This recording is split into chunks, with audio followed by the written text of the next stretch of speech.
It's a section of Draft Morning, and there's some significance behind that song that I'll get to in a second. I think it's worth noting that the first song that we played, it was Changes Now. That was the first opening song that we were hearing.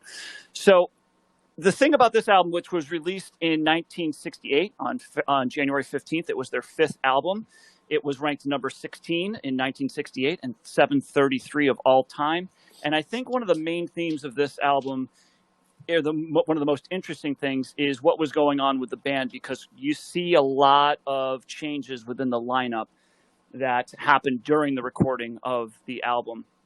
So that would start with the drummer Michael Clark, who, if you had remembered going back to our first episode, was hired in the band for the band initially, not so much for his drumming chops, but more so for his looks.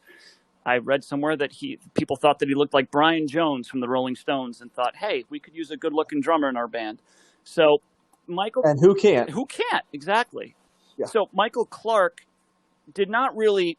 He was kind of a mediocre drummer, probably at best. And so while the Byrds were getting a little bit more creative in their songwriting, he was having a little trouble keeping up with some of the things that they were doing. And there were some songs in here that have some interesting time signatures. And so he was struggling with that, which created some tension, most notably with David Crosby. And surprise, surprise. So he must have also been tired from all the tail he was getting too, Matt. He probably was. Well, speaking of which, John, the other reason that he was getting dissatisfied was due to the content, the writing styles of Chris Hillman, the bass player, Roger McGuinn, and David Crosby. Michael Clark really wanted to get back to the poppier, more accessible stuff where there were many girls at the concerts and he could let his wild oats sow, so to speak. So he was not very satisfied with the direction of the band. And during the recording of this album, he actually quit. And it's interesting. It's interesting because you can go online. They have audio recordings of the recordings that they were doing in the studio, including Michael Clark trying to keep up with certain parts of the songs, David Crosby interjecting, telling him to play it more like this, and then before you know it, a big argument ensues. And it's kind of interesting that you can hear all the personalities come through. So he ends up leaving. But eventually he comes back after, I don't know, a period of time, and he does finish the album with the band. But shortly after the photo was taken of this album cover, he was fired. So, at that point, David Crosby had been fired as well, and I'll get to that in a second. But Roger McGuinn and Chris Hillman had enough of him, and so he got the boot at that point in time. So David Crosby was also having his own issues with the band, and he was fired. It came to culmination in October 1967. McGuinn and Hillman had enough. There were several reasons that were stated for this, so I'll go through a couple of them. He was first and foremost not happy with the decision of the band to record the second track on this, Going Back.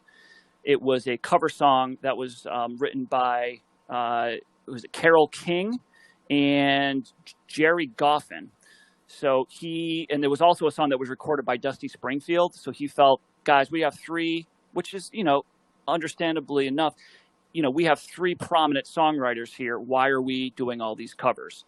The other reason that he was upset with the inclusion of that track was because it meant that his song Triad, which was a risque composition as it dealt with a ménage à trois, so scandalous. Yeah. And David Crosby, I got to read more into this, but apparently David Crosby, there was some reports that he might have had some sort of sex mansion thing going on where he just had naked women running around and doing God knows what. So that might have been the inspiration for Triad.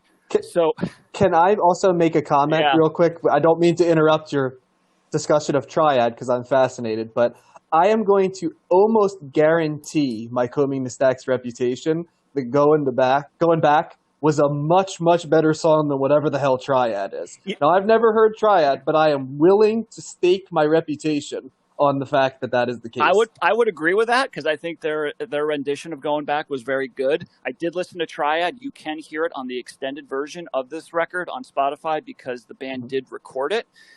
It's not bad musically.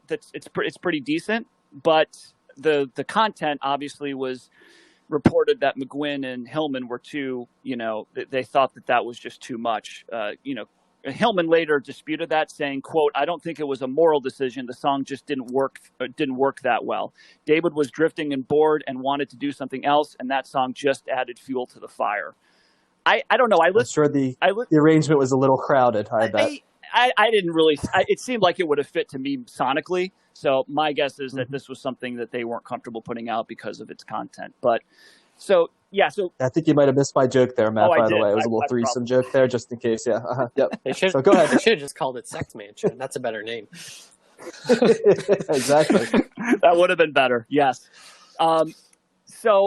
Eventually he did give that song to the Jefferson Airplane, who recorded it for their 1968 album. That's a suitable group to write a song about a threesome. Yep. I think they had a sex mansion of their own, probably too. So in addition to that, Crosby annoyed the band during their performance at the Monterey Pop Festival. During this performance, he took several opportunities to stop the band in between songs and rant on things such as the JFK assassination, with his conviction that it was the Warren Commission was wrong in the lone gunner theory. And he also talked about the benefits of giving LSD to all the politicians and statesmen of the world. So because of these rants, the directors or producers of maybe the company that produced the movie, the Monterey Pop Festival, they did not include the Byrds performance at all in that film. So they were not happy about that at all. Yeah, they are noticeably absent. I think there's absent. I think there's an outtake or something. But yeah, you can see you can see that rant about JFK, and in it, Crosby pretty much says they are not going to air this. It's going to be censored because that's what they do. But you guys need to know. So David Crosby had all the answers on the JFK assassination at that time. The other thing that the band did not like was that he performed with Buffalo Springfield during the festival, which was kind of a rival band for them. And he didn't tell the band. He just showed up and started playing with Buffalo Springfield, which included Stephen Stills, who he ended up forming the band Crosby, Stills, and Nash. The final nail in the coffin was the fact that he just stopped coming to some of the rehearsals and some of the recording sessions. So that's not going to work out too well. So they gave Crosby the can. And they actually brought in to replace him for about 3 weeks original member Gene Clark, who did come back with the band, and he co-wrote one of the songs on this record, but he could not stay very long because his fear of flying came back and his anxiety. So he left about 3 weeks after the album, or after he joined the band. So there's a lot of fluctuations within the band. There was a lot of it was a very tumultuous period, which I found very interesting, given the fact that, overall this album seemed fairly cohesive. So there's not really any indication on the album that I saw that would lead to someone to think, wow, this band's really going through a lot, which they clearly were. So that's a little bit of the history of the main kind of thing that was going on within the band at this time.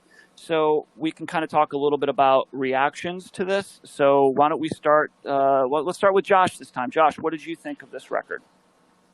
I think after listening to this album a couple times, I realized that the Byrds are not a band that I like. I had a hard time getting into this album. There were certain songs I liked or certain things on songs, but overall, I can't connect with this band for some reason. I struggle to figure out why. I like, the harmonies are still there. I like that. There's definitely a high production value. But I think it's like their like folkiness I can't get into. I like it more when they are like country, like on the old John Robertson song, or when they're more like rock based, like in that first song, which is pretty upbeat and up tempo.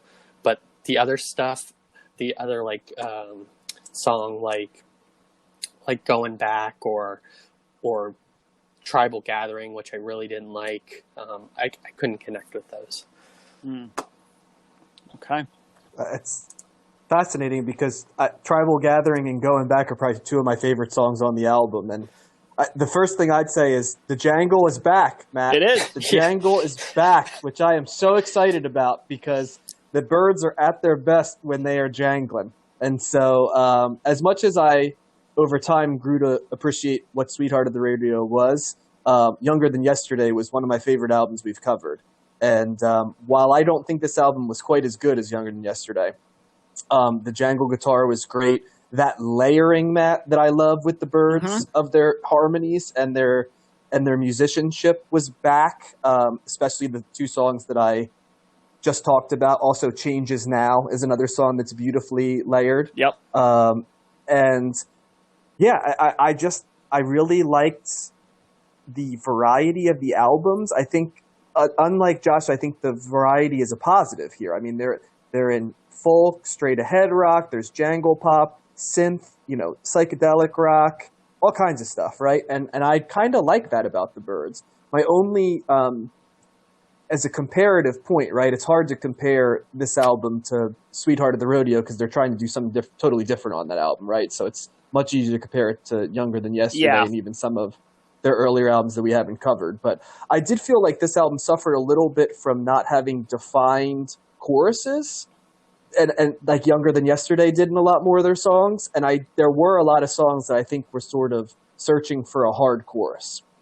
And so I would have loved to have had some of the songs, the old Tom Petty line, don't bore us, get to the chorus, right? Like some of these songs might have benefited from a traditional structure of having the chorus to it. Now I know that's not David Crosby's jam, and so like you're not going to get that in a David Crosby song almost ever, but I have seen it with McGuinn and Hillman and some of the other folks. I think Gene Clark even wrote another song on this, right? He did, yes. Like he was involved. And actually, in the album, it was credited to Chris Hillman, and that song was Get to You. And I don't know why it was credited to Hillman, but Roger McGuinn later said in an interview that was mistaken, that it should have been Gene Clark. Yep. And Dolphin Smile and Space Odyssey, the last two songs do kind of fall off the cliff a little bit, but through the first 9 tracks, very good stuff, in my opinion. Yeah, that Dolphin song I did not like. Do you think the kind of the conflict and tumultuousness of the band affected this album? Maybe. So I don't think so, because I love this album. I like this album better than Younger Than Yesterday. Yeah, that's okay. Okay. I thought in this album, I read several articles on it, and it is considered amongst many people, many circles, their strongest record, their most cohesive. I read this, and after reading it, I listened to the album again, and I didn't notice it at first, but I did later on. The songs flow pretty well together. There's a couple of times where one song is ending and another song picks up, but you can't tell exactly where it changes. And with all the different types of sounds that are going on, the fact that that's happening, it's almost like a seamless flow into the next song. And so in that respect, I think that's got to be a really hard thing to do, to be switching sounds so much, but also maybe make it able to fit together so well. John, you noticed you mentioned a bunch of different genres in here. I found a new genre. I'm hearing psychedelic country in here, because there are songs. Yeah, I agree. And that was one of the reasons why I chose that part of Changes Now in the opening montage, because you're hearing that, right? I think it starts with it's a country feel with some slide guitar, and then it goes into this like kind of trippy jam. And there's a couple of other... And dueling guitars, too. Yeah. I think it's like a rhythm and a lead, right? Yes. Playing at the same time. It's just really... And it builds, right? It's this really cool guitar solo that builds. And there's a couple of other times that happens in the record. So I think that the Crosby contributions here, even though he got the boot, he was heavily involved in a number of these songs. Most notably Draft Morning, which that was the song that I picked, the second song that we heard right before I started talking about the record. And that song, the story behind that was a finished song that Crosby had written, but they hadn't really laid down the tracks yet. So he gets booted out of the band, and then Hillman and McGuinn didn't really remember the lyrics. So they rewrote the lyrics and then gave themselves writing credits and put this on a Byrds album. And that was something that really piss David Crosby now, off, rightfully so. Now, do you? Well, and I can understand that. Now, do you think that he? Do you think that if it had been a Crosby composition, that those storm and laser gun sound effects would have been more likely to be present or less likely to be present? That's a good question. Yeah, I noticed the sound effects too. I made a note of that. Yes. Yeah, you can hear the bullet. And they got some comedy troupe, oddly enough, to do that. I don't know what that meant. I read a little bit about that. There was a name of the group, I don't have it in front of me, that they got to do that sound effect part of the song. And it was mentioning that they were a comedy troupe. So I don't get why that was funny. But well, go ahead. I'm sorry. No, that was basically it. So I did like that song. Was there some sitar and I would say also in this album? I feel like there's some Indian-inspired music notes. I'm not sure if there is sitar on there. I didn't hear it. Yeah, I didn't hear it. Maybe it's the I see what you're saying. It might just be the effect. Well, that's the other thing, Josh, because I'm just looking through the credits here. I don't see anything credited to the sitar, but the producer was using Gary Usher's the producer. He was doing a lot of. That was the other thing that this album was noted for, was the different types of effects, which are pretty much all over the place. And I'm not going to go through the details of the actual effects, but suffice it to say that there were several different things that he was doing, including flanging, spatial planning, and phasing. So you can go ahead and look those up, but it's hard to describe what that actually is. But there's a lot. You can hear a lot of sound effects here. Well, and you said before that this is considered the BYRD's best album by a lot of people, and if you take, I think it would probably be mine, as much as I love Younger Than Yesterday, except 3 of the songs I really dislike: Draft Morning, Dolphin Smile, and Space Odyssey. Oh, you didn't like Draft Morning? Oh, really? I did not. Oh. I did not. No, it was very self-indulgent, I felt. And Dolphin Smile, I get what they were going for, but just not really. I like the drumming on that song, so I almost was willing to move it into the yes category, because drumming goes a long way for me, but the rest was there. And I'm starting to realize that, the only band we've covered that has used the Moog synthesizer that did not make me want to, turn the song was, oddly enough, the Monkees. And even that song was not a great song. You know what I mean? As the rest, we basically both agreed that the song with the Moog synthesizer was the worst one on that Monkees album as well. Yeah, so count me in the category of the Moog synthesizer is, maybe when I get to, what's his name from the early 70s? Yes, Steve Wakeman, right? You know what I mean? Playing different stuff like that. Maybe, maybe I'll be won over to the Moog synthesizer, but I think the 60s is a total wash for me on that. But if you took those 3 songs out, I would put it just as good as Younger Than Yesterday. But to me, Younger Than Yesterday really didn't have any duds, and I did feel like there were a couple duds on this. But this is a real easy recommend for me. Yeah, I think, you both mentioned Dolphin Smile. Would you say that Live's Dolphins Cry is a better song than Dolphins? What's the better Dolphin song? I think there's too many of them, but... Yikes.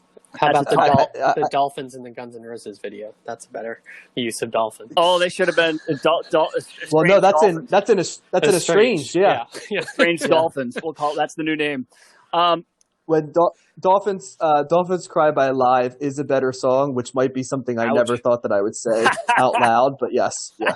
So yes, there we go. I can see why, Dolphin Smile. I like that song, and I did like Space Odyssey. Josh, did you pick up on the the significance of that song, being a film buff?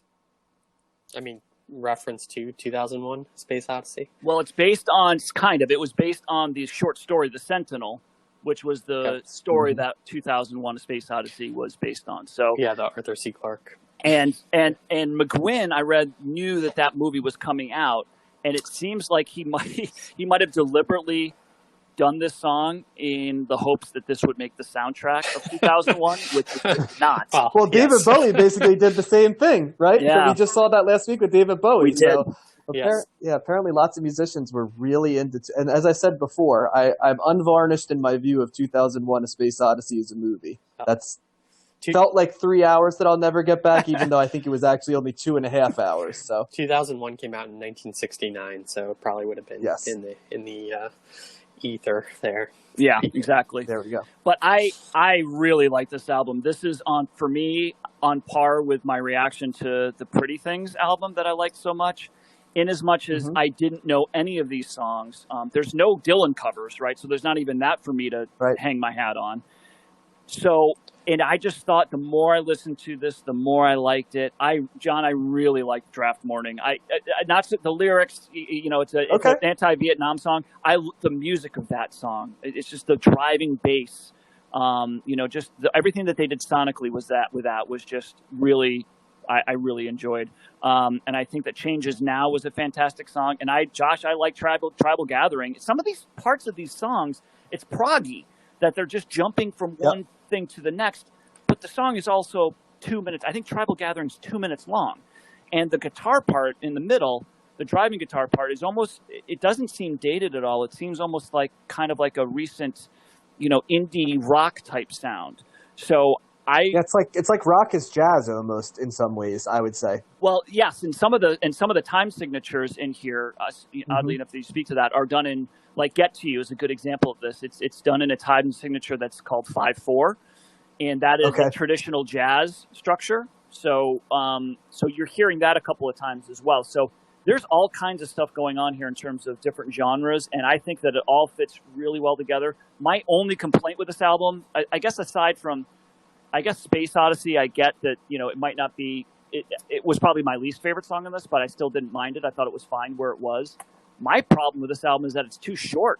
I think that they got stuff going on here that would serve it well, particularly with something like Draft Morning, something like Changes Now. If they hung on to those jams a little bit more, it's just like they did it for 20 seconds maybe, and then went right back into it and then ended the song. This is their shortest record, and I think it's got a lot of interesting stuff that would serve it better if they hung on to stuff longer and tried to explore things more with it.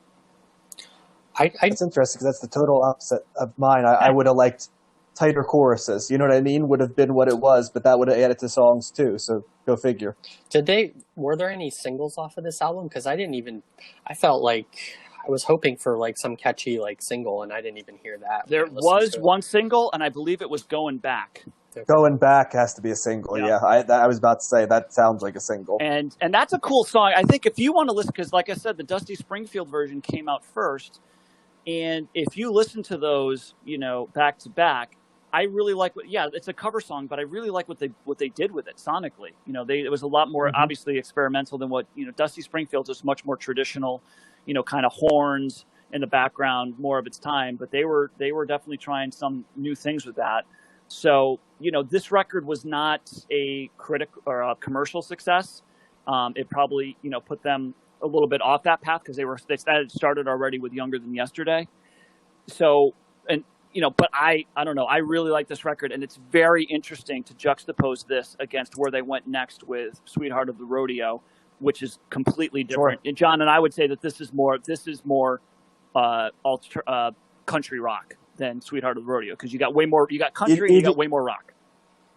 I agree. And this is almost like modern indie in some ways when you listen to this album. As I was listening to it, when I think of the Byrds, I think of, influencing the jangle pop bands, but that's like, influencing bands in the 80s, right? In the early 90s. This thing sounds like it could have been pulled right out of, mid to late 2010s, right? Yeah. The type of, indie rock that's being created.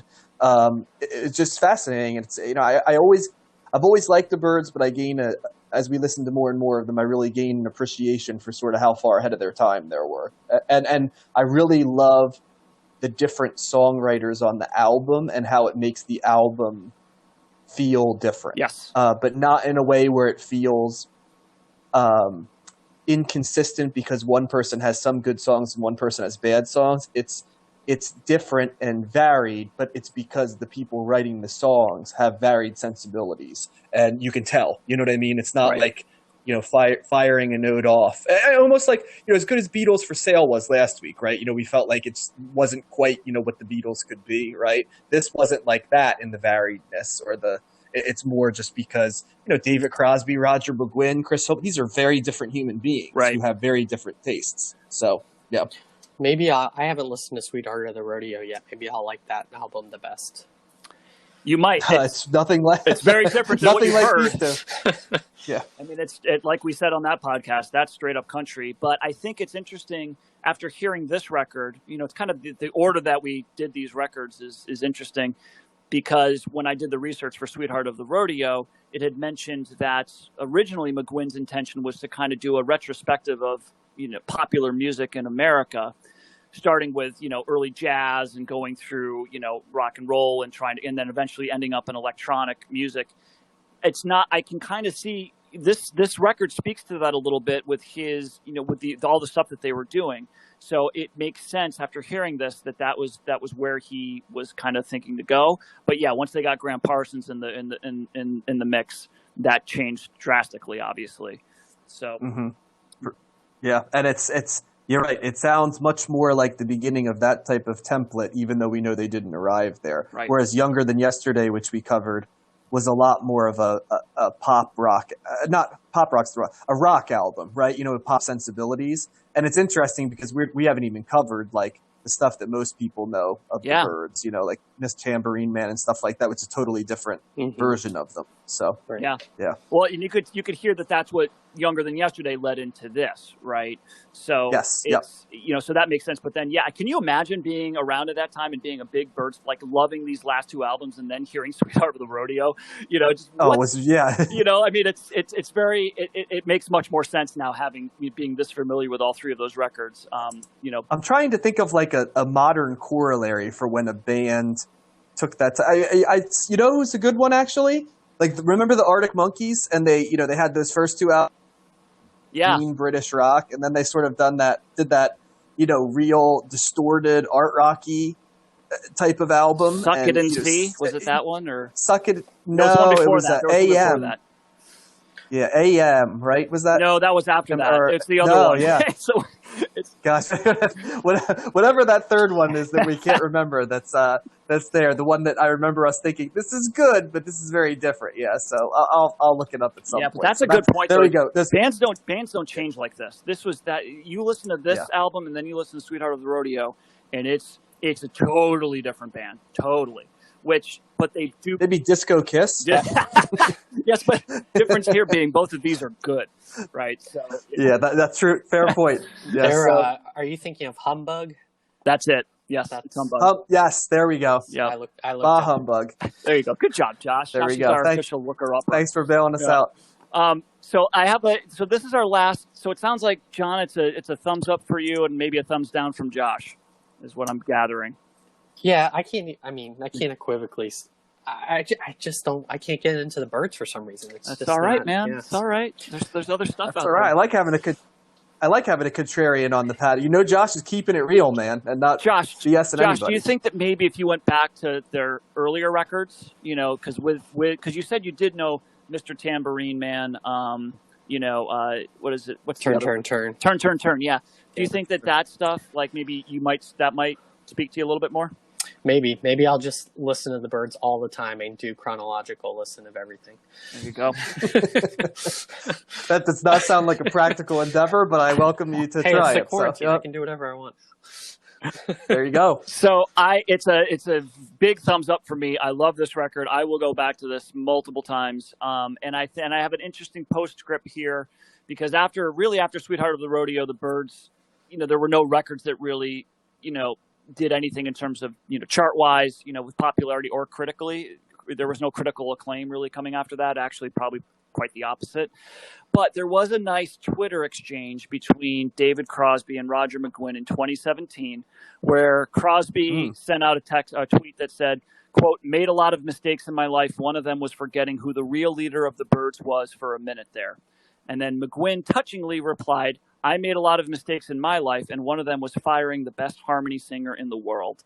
So even though they hated each other at the time and drove each other nuts, they now, bygones are bygones, and they like each other again. So that's nice. I like that. Yeah, it's easy to say that 50 years later. Well, you know what, Josh? Better late than never. And they're still alive. Some people were covering later on. Not so much. People are not so always, easy with the forgiveness. Nope. And I do have to share, ahead of a Combing the Stacks, as we were talking, I couldn't help but look up David Crosby's Sex Mansion, and I was skimming it, and I did get this wonderful line, which I'll leave with, but I'll continue next week. They're talking about Stephen Stills and his house in the Hollywood Hills. Later, Stills, beast of a place in the Hollywood Hills, would provide another sprawling hippie haven. There was a storehouse of drugs on site and lots of nubile young women. So there you go. It was actually Stephen Stills' Sex Mansion. Wow, well, what else? Can you imagine what Graham Nash was doing? Now that guy,